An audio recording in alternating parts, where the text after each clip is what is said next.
Today in the show we'll be joined by Martine Cotton from Q Music, Liz Cantor from Channel 7 and Chris Timms will be performing.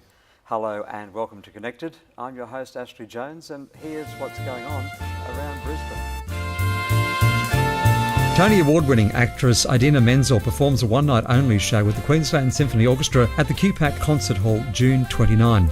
Her diverse repertoire will be on show with classic pop and various musical theatre favourites. Alternative rockers UMI return to Brisbane for 2 nights at the Tivoli on June 26 and 27. The band is coming up on their 20th year of performing together, so expect an extensive trip down memory lane and some new material.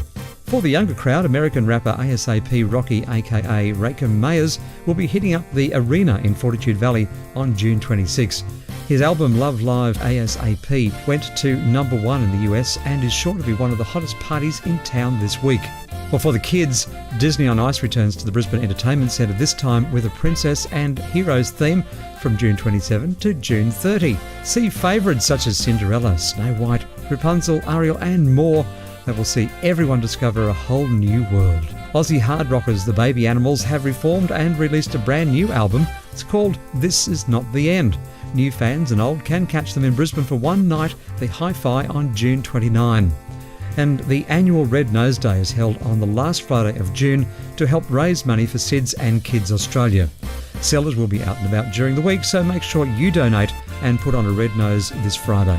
Don't forget to stay connected through our website and Facebook page for more events.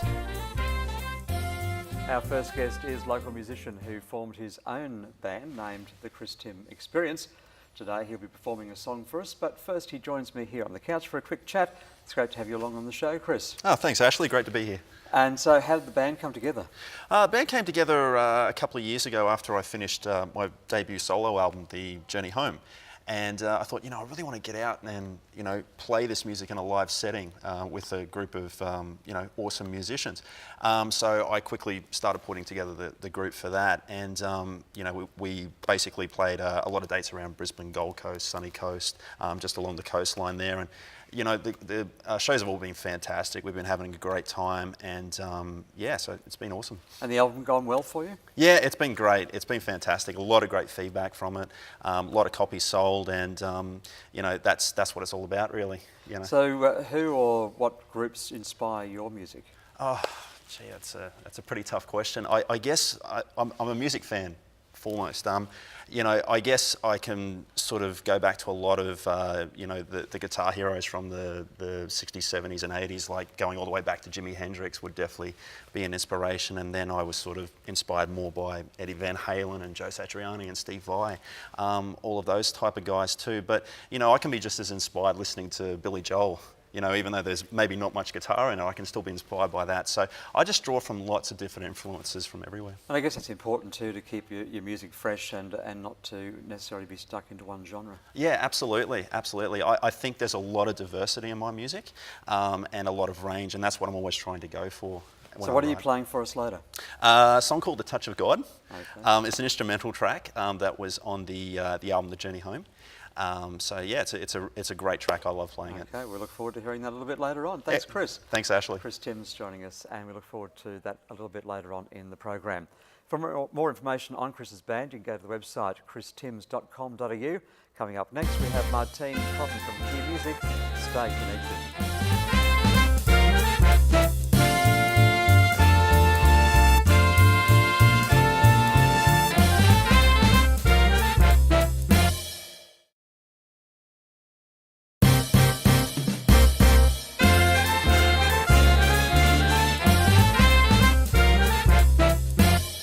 Welcome back to Connected. Joining us on the show is Martine Cotton from Q Music to talk about the local music scene and how Q Music contributes to the industry. Martine, thanks for being with us. My pleasure. So how does Q Music contribute to the local music scene here within this state? Well, we're very actively involved across the entire state. We run a lot of workshops and education, basically training up young musicians and young industry hopefuls. So we're looking at band managers or potential band managers, labels, agents, booking agents, publicists, and we run classes to basically educate them and to introduce them to industry professionals. We also have a couple of key events to help promote Queensland music. And coming up very soon too. Very soon, yes, we're very busy. Yes, so now tell us about those events. Okay, well, first up is the Queensland Music Awards. It's an annual event. It's grown out of the Q Song event, and we're very proud of the direction that it's taken. We have awards representing all of the major genres. So we have heavy, rock, pop, folk singer-songwriter, electronic and dance, jazz. We also have a couple of regional and Indigenous prizes as well. And it's hosted, we'll be having it at the Tivoli this year. Okay, great. And yeah, it's an all-star cast with lots of live musicians performing. And It's been a wonderful big event. Yes, Yeah, fantastic. And are you finding that there is a real growth continuing within the state? We've seen a lot of local music coming.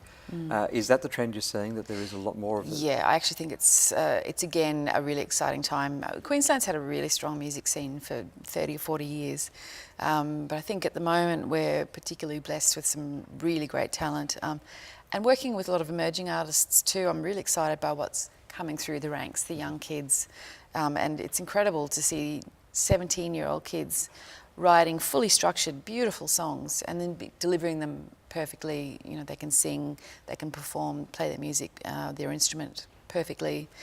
Yeah, so it's a really exciting time for us. Now we see a lot of emerging bands, particularly, who are writing brilliant songs, but then of course they have to do covers to survive in the pub scene. Is that changing? Yeah, well, that's a struggle. It's a big struggle we have, especially across regional Queensland. I do believe, though, that music, with radio stations like Triple Z, what you guys are doing here, Triple J, pushing the local music scene, making people realise that the music being produced locally is equally as strong, if not stronger, than what's happening globally. Yep. It's really exciting. That's fantastic. Well, look, all the very best with all that you're doing, and we are just so delighted that Q Music's right behind the local music scene. Thank you. Thank you for your time. Thanks, Martine. And for more information, don't forget you can go to Q Music at the W's, qmusic.com.au. Now a look at Expo 88 trails down in Hello, Brisbane. girls. Enjoying your day? Good to see. Oh, it's a lovely day at South Bank today. Oh, it's beautiful. Hello. It's been a while. 25 years since World Expo 88. Good to see you here again. A lot of changes in Brisbane and a lot of changes in South Bank. But I tell you now, if you've got the time, you will make history by coming with us. Oh, hang on. Brisbane Greeters. This is a group that you should visit. 10 o'clock, 1 o'clock. They do the tours of Brisbane. Yes. Good to see you. Peter, isn't it? Peter. And Tina. Oh, love your hat. Love your hat. Oh, all the expo. Look, come with us and go with Peter and Tina and they'll show you Brisbane, what it's all about. Enjoy your day. Well, here we are at the Nepalese Peace Pagoda, one of only 3 remnants left of World Expo 88. The others being the Japanese gardens at Mount Cootha Botanic Gardens and the Sky Needle at Stephens. This is a very strong cultural of significance to the people of Brisbane that's been left through the acts of some individuals who organised to keep the pagoda in Brisbane, as it was originally designed to move to Japan afterwards and would have been lost to Brisbane. There are only 3 of these peace pagodas outside of Nepal in the world. There's the one in Brisbane here, there's one in Osaka in Japan, and there's one in Munich. So it is of great cultural significance to the people of Brisbane, and it's made up of a number of elements of importance in terms of bringing together the harmony between the Hindu and the Buddhist religions, and that's why it's been named the Peace Pagoda. So you'll notice the very intricate carvings of the parts of the pagoda. It was manufactured in Nepal, and when the Nepalese government decided to be part of the World Expo 88 in 1986, and they decided to design this pagoda based on an imitation of one of their famous Nepalese temples called the Pashupatanak Temple.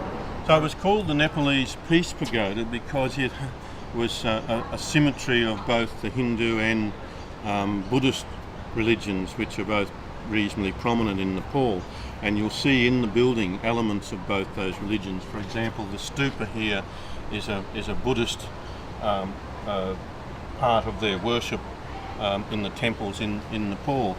Now, at the end of Expo, it was only planned for the pagoda to be in Brisbane for that period, and there were moves to have it purchased and shipped to Japan. But fortunately for Brisbane, there were a number of private individuals and concerned citizens who got together and decided to lobby the council and the government to raise some funds and to support the retention of this quite iconic building for the people of Brisbane. I've actually had a special little experience to do with the Nepalese pagoda quite recently. I was travelling in Nepal with a group over there, and we were doing some sightseeing in Kathmandu. The tour guide took me outside and across the road to where there was a timber carving factory.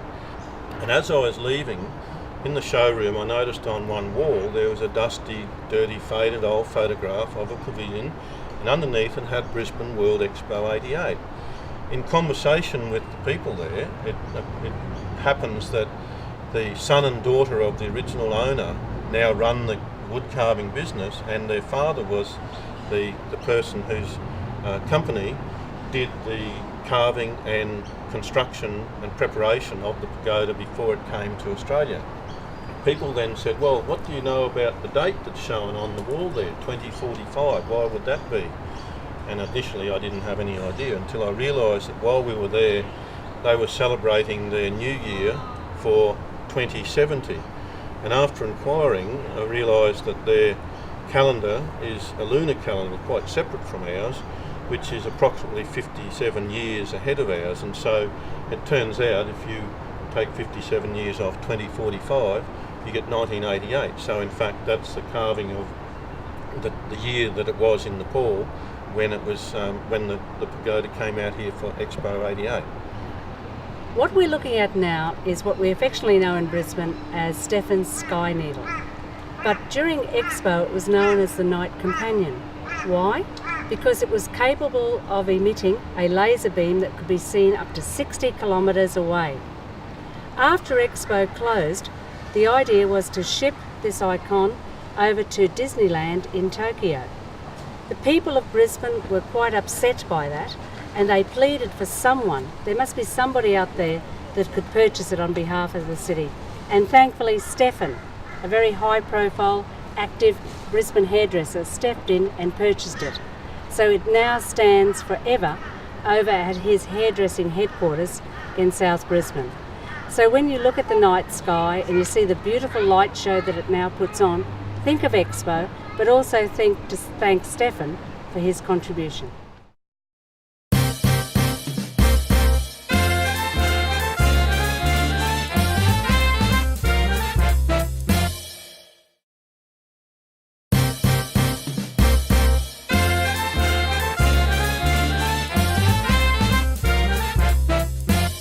You're back with Connected.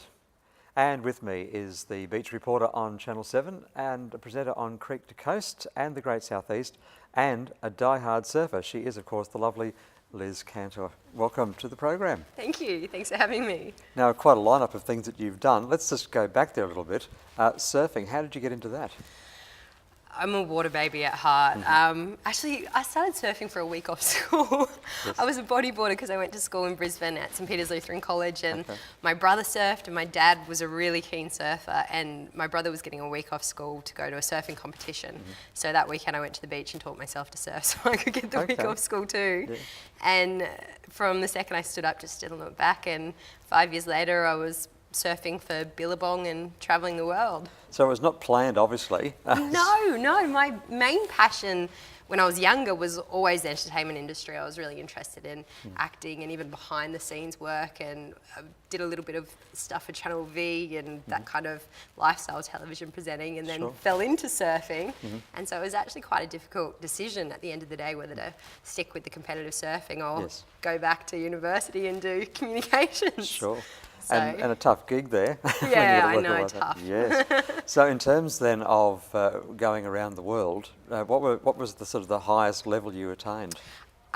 Made the world qualifying series, so I was never on the actual mainstream world tour. Yes. But I actually got to travel with the world tour competitors such as Lane Beachley and Lisa Anderson and some of our greats. So it was an amazing life experience. Yeah. And I've surfed everywhere from Cornwall in Europe in freezing cold water that's Oh, wow. so cold it Yes. literally burns your skin, to places like Maldives and Hawaii that Right. are just beautiful and tropical. Yep. So So you've seen it all. I have been really lucky. Yeah. So that would have been quite a nice sort of segue for you in a way to go from what you were doing to now the Great Southeast. Yeah, absolutely. And I definitely formed a huge love and appreciation for travel in different cultures. And even though with Great Southeast we stay predominantly within Queensland, it's so nice to be able to just go to different spots each day and see the little nooks and crannies that you wouldn't usually discover in your everyday out and about life. And I guess that's really an interesting part of the job, because you really are going in and finding out things that people possibly don't even know exist. Do you find that for yourself, like, I didn't even know this thing actually was there? Absolutely, there's so much on our doorstep. Even the little places like, well, it's not little, but Mount Tambourine, the amount of cafes they have, and we did a story at a distillery up there the other day and discovered this crazy guy who he could have entertained me for 6 hours straight, who makes all his own alcohol drinks, like from wines to liqueurs, and he's just a classic. I think every Queenslander should be visiting these places at least once in their life. I mean, we live in a destination people come to holiday. We need to make the most of that. Well, exactly, yes. And so having made the choice to communications and then getting into the industry, how did you actually first get the gig at Seven? Persistence. Yes, yes. Actually, I think I used to hide in the hallway when the head of news, Rob Rashke, was walking down them because I'd sent him so many emails. That being said, it was done over a period of time. I did free work experience for a couple of years and then finally cracked into Creek to Coast through my surfing and just found an area I could specialise in and be myself and be real in and use that eventually, and then went back and did meteorology so I could get into weather. Okay. So I wasn't really cut out for the hard news reporting. I'm someone who'll turn up on a doorstep and shed a tear with a mother rather than ask her the questions. So weather's perfect. And with the weather, as you say, having to do that additional training, is that through the Bureau that actually provides that? Yeah, it was fascinating. And being a surfer, I grew up watching the weather charts to see what I'd be doing that weekend. It was always dependent on what the wind direction was to whether we were going down the Gold Coast or up the Sunshine Coast from Brisbane. So it's actually been really fascinating and a nice tie-in to my everyday life to have that skill. I love talking about it. I'm in a store the other day and they were like, so the weather's doing this and this, and I was like, ears perk up, I'm straight into that conversation. And I'm like, I don't think they really care, I think they're just making conversation. But it's a passion for you. Yeah, it is. Yeah. So what do you see as the future for Liz Cantor? I really enjoy being versatile and being able to work with the news department, but also lifestyle travel shows. And I've got Gold Lotto too, which is a bit of a laugh and always a nice thing to do on a Wednesday night. But I really enjoy live television, so I don't really want to put myself in a box of one genre. But as long as I'm out sharing information with people and causing a laugh or two along the way, I'm happy. Well, that's fantastic. Well, we look forward to many more years of seeing you on the little screen. Hopefully. Okay, thanks very much, Liz. Appreciate you being with us. That's Liz Cantor, and in the studio we have Chris Timms, who's going to perform a song after we had a nice chat with him earlier in the program. Here he is musically.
Well, that was a fantastic performance. Thanks so much, Chris.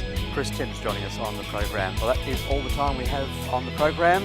Thanks to Martine Cotton, Liz Cantor and Chris Timms for taking the time to join us here on the program. I'm Ashley Jones. Thank you for being with us. Make sure you stay connected.